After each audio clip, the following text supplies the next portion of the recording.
미중 무역 전쟁이 장기화의 방향으로 전환되면서 많은 사람들이 기축통화를 기본으로 하고 있는 미국에게 일방적으로 중국이 패배할 것이라는 단정적인 말을 하고 있습니다.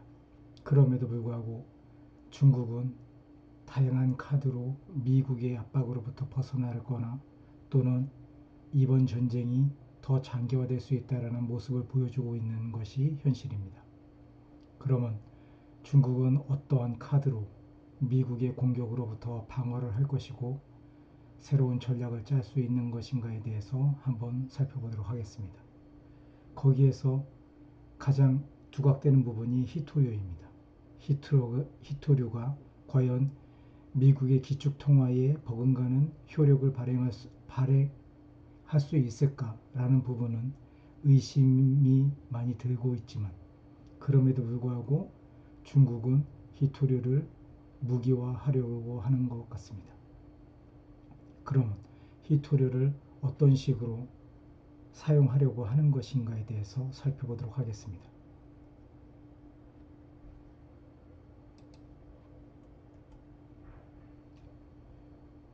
일시적으로 미국 경제에 강한 충격을 주기 위해서 사용한다면 히토류는 꽤 훌륭한 공격 무기임에는 틀림이 없습니다. 그럼에도 불구하고 기축통화는 넘을 수 없는 큰 장벽입니다.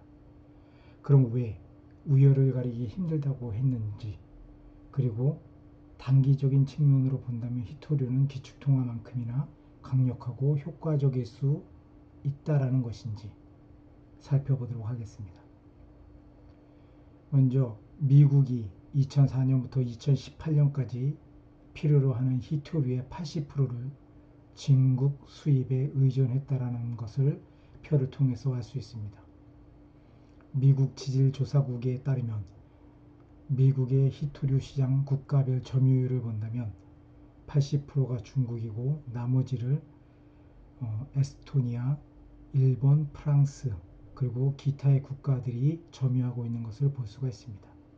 더더군다나 미국 히토류의 중국 의존도는 실질적으로는 중국에서 직접 수입하는 부분 80%, 중국을 경유해서 위탁 재련에서 들어오는 부분 15%를 포함한다면 약 95% 정도의 절대적인 수입 의존을 하고 있는 것을 볼 수가 있습니다.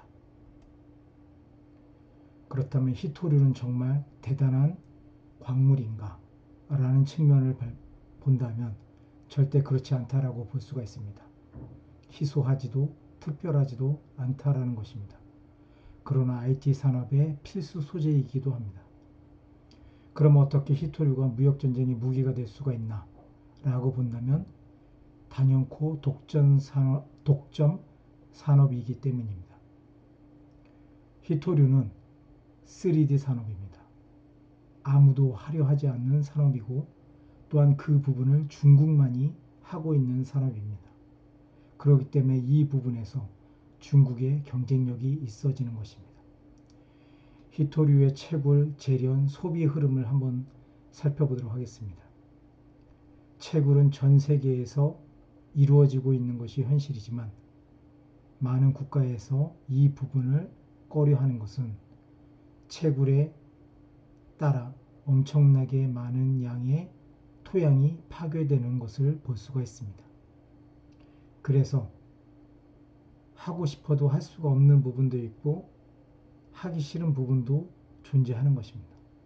또한 채굴된 전 세계의 히토류는 대부분의 재련을 중국에서 하고 있습니다. 이 재련 또한 수질 오염을 악화시키고 굉장히 많은 오염 물질을 배출하고 있는 것이 현 시점입니다.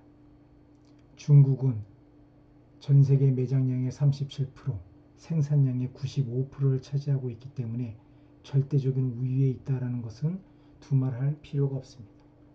또한 전 세계의 IT 기업이라든지 첨단 산업에 필수적으로 들어가는 히토류는 전 세계에서 수입해서 사용하고 있는 것이 현실입니다. 결론을 말씀드리면 히토류 자원은 전 세계적으로 풍부하나 고밀도 히토류는 중국 보유량이 최고 수준입니다. 채굴과 재련 과정에서 토양 파괴, 수질 오염 등 환경 문제가 발생하고 노동, 기술, 환경적인 측면에서 선진국은 중국에 의존할 수밖에 없었습니다. 중국이 히토리를 무기화할 수 있었으나 단기간 강력하게 사용할 때만 최대의 효과를 볼 수 있을 것으로 보여집니다. 미국은 캘리포니아 주에 있는 마운틴 패스에서 채굴이 이루어지고 있는 유일한 히토리 광산입니다. 그러나 광산을 소유한 MP 멀티리얼스라는 회사는 채굴한 광물을 매년 대략 5만 톤씩 중국으로 보내 재련하고 있습니다. 로이터 통신에 따르면 미국에서 현재 전축되고 있는 히토류 재련 공장은 최소 3곳이 있으며 한 곳은 2020년 마운틴 패스 광산에서 개소할 예정이라고 하고 있습니다. 하지만 미국의 유일한 히토류 광산이었던 마운틴 패스 광산은 중국의 성허 자원 컨소시엄에 인수된 상태입니다. 결론적으로 본다면 현재 미국의 히토류 광산은 전무하고 그 히토류 광산 또한 중국 소유라는 것입니다. 앞으로 미국이 건축하고 있는 히토류 재련 공장은 최소 3곳이라고 하였지만 이것도 3곳이 아니라 2곳일 확률이 굉장히 높습니다.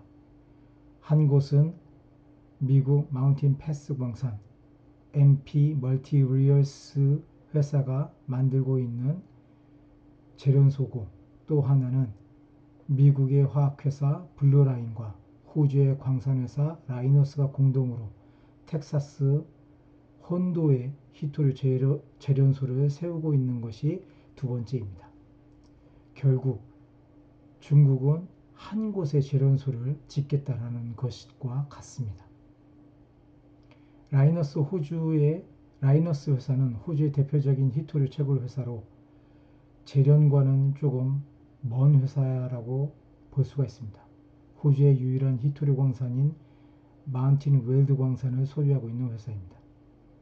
중국 외 최대의 히토류 생산 규모를 확보하고 있는 것은 확실하지만 과연 재련소 부분에서까지도 라이너스 회사가 얼마만의 역량을 보여줄 수 있으며 혹여 미국에 이 재련소를 설립한다 하더라도 이 재련소가 정상적인 가동을 하기 위해서는 최소한 2020년 이후에나 가능할 것으로 보여 실질적으로 미국에게 어떠한 도움을 줄 수 있을지 의문이 듭니다. 이 부분을 단적으로 보여주는 것이 도널드 트럼프 미 행정부가 지금까지 2,500억 달러 규모의 중국산 제품에 높은 관세를 부과하면서도 히토류만 제외한 부분을 보면 알 수 있듯이 미국은 어쩔 수 없이 중국의 히토류에 대해서는 저자세로 나갈 수밖에 없는 것이 현실입니다. 그러나 중국도 히토류 카드를 쉽게 사용할 수 없는 이유가 3가지 있습니다. 첫째는 WTO 규정 위반 판결 선례가 있기 때문입니다. 그러나 이 부분도 트럼프 대통령이 공공연하게 말하고 있듯이 WTO를 미국이 탈퇴하게 되는 상황에서는 중국에게는 굉장히 좋은 기회가 될 수도 있는 부분입니다. 히토류 수출 제한이 중국의 부메랑이 될 가능성도 제기되는 부분은 중국은 10여 년 전 히토류 수출 쿼터를 부여했다가 2015년 세계 무역기구로부터 규정 위반 판결을 받은 후 폐지한 바가 있습니다. 이 부분에서도 중국이 WTO를 완전히 벗어나서 독자적으로 히토류를 무기화하기에는 부담이 너무 큰 부분도 있습니다. 미국은 좀 다른 부분이 있죠.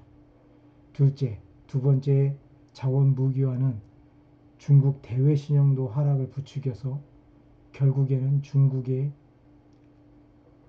국제사회의 신인도 추락 그리고 이로 인한 국가 신용도에 엄청난 타격을 줄 수 있다는 부분입니다.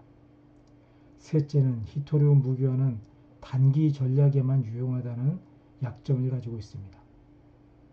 절대 이 부분을 간과할 수 없는 것이 대략 2년 이내에 사용하는 카드로가 적당하다고 보여집니다. 그 근거로는 히토류 광물은 세계에 충분히 많이 분포되어 있어 아주 특별한 금이나 은보다 많아 희귀 광물로서 보기는 매우 어려운 측면이 있습니다. 두 번째 근거는 히토류 무기화가 지속되면 미국도 대안 마련에 발빠르게 대처할 가능성이 있습니다. 세 번째 근거로는 히토류를 대체할 대안 물질에 대한 연구가 오랜 동안 이루어져 왔으며 이 부분이 실질적으로 도입돼서 히토류를 대체할 확률도 높기 때문에 이 부분의 리스크는 점점점 커질 수가 있다고 보여집니다.